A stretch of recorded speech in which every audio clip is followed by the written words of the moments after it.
नमस्कार दोस्तों, आपका स्वागत है द ट्रेंडिंग टॉक में संजय पटेल के साथ। पानी की एक बूंद किसी देश के लिए जिंदगी बन सकती है और किसी के लिए तबाही। लेकिन अब भारत ने वो कार्ड खेल दिया है जिससे पाकिस्तान की धड़कनें तेज हो चुकी है। इंडस वाटर ट्रीटी जो 64 सालों तक साइलेंट डिप्लोमेटिक हथियार की तरह जिंदा रही, अब उसे सस्पेंड कर दिया गया है मोदी सरकार की ओर से, हिंदुस्तान की ओर से। सवाल यह है कि क्या यह सिर्फ एक जवाब है आतंकवाद पर, या यह शुरुआत है एक जल युद्ध की जिसे पाकिस्तान कभी झेल नहीं पाएगा। आज की इस वीडियो में हम समझेंगे इंडस वाटर ट्रीटी आखिर इतनी बड़ी चीज क्यों है, इसे सस्पेंड करना पाकिस्तान के लिए इतना खतरनाक कैसे हो सकता है, कड़क क्लिक रिस्पॉन्स से पाकिस्तान की क्या प्रतिक्रिया है, भारत के इस कड़े कदम को अंतर्राष्ट्रीय समुदाय कैसे देख रहा है, और क्या भारत अब इस कदम के बाद अगला युद्ध पानी से लड़ने वाला है। यह कहानी सिर्फ नदियों की नहीं है, यह कहानी है सीमा पर खून बहाने वालों को पानी की एक बूंद भी न देने की। और आज का वीडियो पाकिस्तान की धड़कनें भी गिनवा देगा और भारत की रणनीति भी खोल देगा। तो सीट बेल्ट बांध दीजिए और वीडियो पूरा देखिए, क्योंकि यह सिर्फ पानी नहीं है, जियोपॉलिटिक्स का प्रेशर कुकर है जो कभी भी फट सकता है और इनकी जलन पूरे पाकिस्तान में होने वाली है। तो मित्रों, समझते हैं इंडस वाटर ट्रीटी का इतिहास और स्ट्रक्चर। 1950 का दशक था। आजादी के बाद बंटवारा तो हो गया था, लेकिन नदियां तो बटी नहीं थी।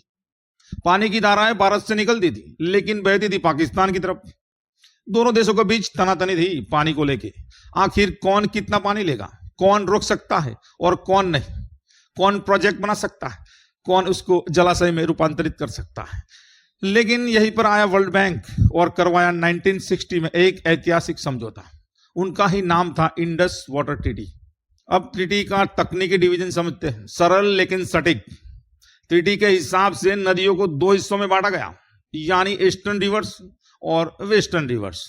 अब ईस्टर्न रिवर्स की बात करें तो रवि, ब्यास और सतलुन भारत को मिले फुल कंट्रोल के साथ, और वेस्टर्न रिवर्स इंडस, झेलम और चिनाब पाकिस्तान को मिले, लेकिन भारत को कुछ सीमित हक मिले। मतलब भारत इन पर डैम बना सकता है लेकिन सिंचाई के लिए लिमिटेड यूज ही कर सकता है।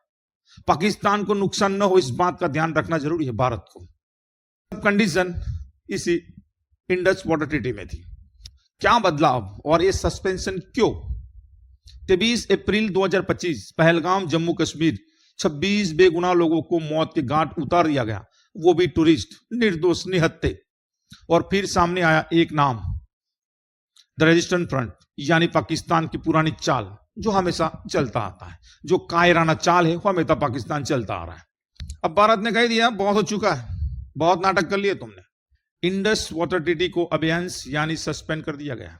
एक तरफ से पानी की सप्लाई पर कूटनीतिक ब्रेक लगा चुका है, और इसका मतलब समझिए, पाकिस्तान के लिए ये सिर्फ ट्रीटी फ्यूज नहीं है, ये चेतावनी है। अगला कदम परमानेंट हो सकता है। भारत के पास अब क्या विकल्प है, भारत क्या कुछ कर सकता है? अब ट्रीटी के बिना भारत पूरी तरह फ्री है, यानी ट्रीटी में कुछ बंधन थे भारत को। जलाशय कब भरने हैं इसका अब कोई नियम नहीं है। डैम के डिजाइन पर अब पाकिस्तान की राय की जरूरत नहीं है। फ्लड डेटा शेयरिंग, यानी जो हर साल बाढ़ के पहले पाकिस्तान को भेजी जाती थी, अब उसे भी बंद किया जा सकता है। और सबसे बड़ा, वेस्टर्न रिवर्स पर स्टोरेज का कोई बंधन नहीं बचा, यानी वेस्टर्न रिवर्स पर अभी कोई नियम, कायदे, कानून लागू नहीं होंगे जो ट्रीटी के तहत आते थे। यानी पाकिस्तान की पंजाब की खेती जो इंडस सिस्टम पर निर्भर है, सीधा इंपैक्ट में आ जाएगी। और ये सब कुछ इंटरनेशनल लॉ की सीमा में रहकर हो सकता है, इसमें कोई सीमा का उल्लंघन नहीं होगा। वियना कन्वेंशन का आर्टिकल 62 भी भारत के साथ है। अब बात करते हैं मित्रों पाकिस्तान की क्या प्रतिक्रिया है। पाकिस्तान में हलचल तेज हुई है। आज इस्लामाबाद में हाई लेवल मीटिंग शुरू हो चुकी है। टॉप सिविल और मिलिट्री लीडरशिप एक साथ बैठी है। डर सिर्फ पानी का नहीं है, डर उस एक्शन का है जो भारत लेने वाला है, और उनको पता है कि भारत में जो लीडरशिप बैठी है वो चुप नहीं बैठने वाली। पाकिस्तान ये भी जानता है कि अगर इंडिया ने वेस्टर्न रिवर्स पर हकीकत में बांध बना दिया या जलाशय स्टोर करने शुरू कर दिए तो क्या होगा? तो पाकिस्तान की पंजाब में किसान सूखे की चपेट में आ सकते हैं, फसलें मुरझा जाएगी और इंटर प्रोविंस वाटर वॉर शुरू हो सकती है। यानी पाकिस्तान के अंदर ही पानी की जंग शुरू हो सकती है। यानी ये सिर्फ इंडो पाक वाटर कॉन्फ्लिक्ट नहीं रहेगा, पाकिस्तान के अंदर क्राइसिस भी फूट सकता है। अब बात करते हैं अंतर्राष्ट्रीय चुप्पी और भारत का अगला स्टेप क्या होगा।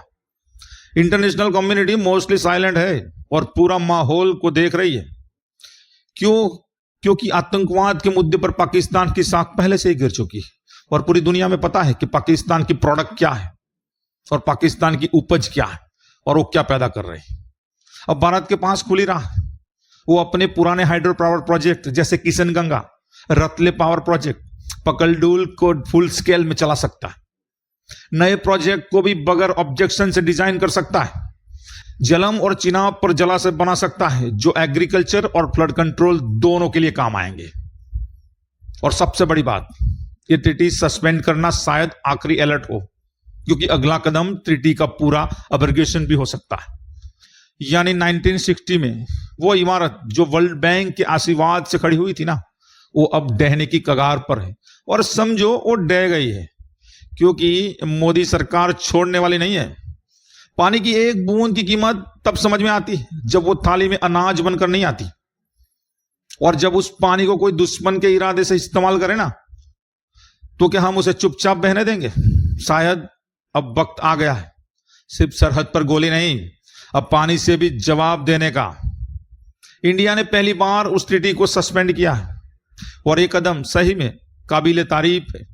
और वो नीति, सरकार की वो नीति दिखाती है कि आतंकवाद के खिलाफ सरकार की क्या सोच है। लेकिन शायद ये आखिरी बार भी हो सकता है जब पाकिस्तान को चेतावनी मिली है। सिर्फ जल संधि का सस्पेंशन नहीं है, ये उस सब्रकांत है जो भारत ने दस्तखत निभाया।